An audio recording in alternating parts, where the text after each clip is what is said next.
Good morning everyone. My name is Angel. I study in class 8. My school name is UPSY number 1. मेरा school block दोराला मेरठ उत्तर प्रदेश में स्थित है.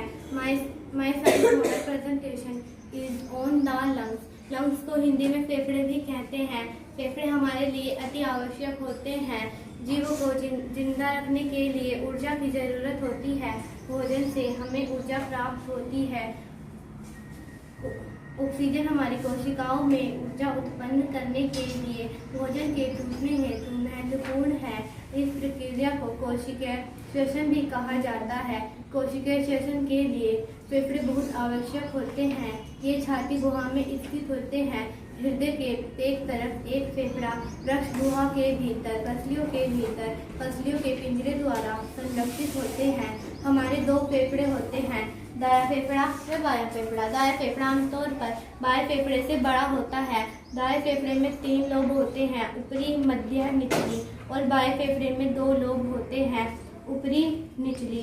इस प्रकार दायां फेफड़ा बाएं फेफड़े से बड़ा होता है. फेफड़े का मुख्य काम सांस को रक्त परिसंचरण तक पहुंचाना है और कार्बन डाइऑक्साइड को सांस के माध्यम से बाहर निकालना है. श्वसन प्रणाली में फेफड़े के पैरेन्काइमा और वायुमार्ग होते हैं. वायुमार्ग में ट्रेकिया होता है जो ब्रोंकस में विभाजित होता है और आगे चलकर ब्रोंकियोल्स और एल्वियोलाई में विभाजित होता है. फेफड़े हवा से ऑक्सीजन खींचते हैं और रक्त प्रवाह में ले जाने तथा रक्त से कार्बन डाइऑक्साइड निकालने का काम करते हैं. फेफड़े वायु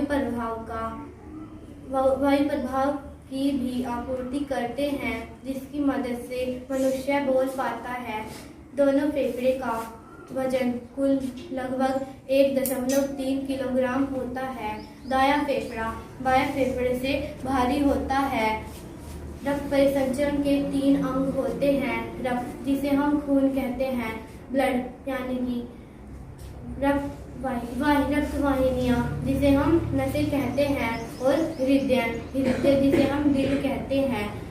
फेफड़ों की मदद से शरीर का हर अंग सही ढंग से काम करता है. इसके लिए फेफड़ों को सेहतमंद रखना बेहद जरूरी है. हम नाक से सांस लेते हैं तो हमारे फेफड़े कुछ इस प्रकार से फूलते हैं.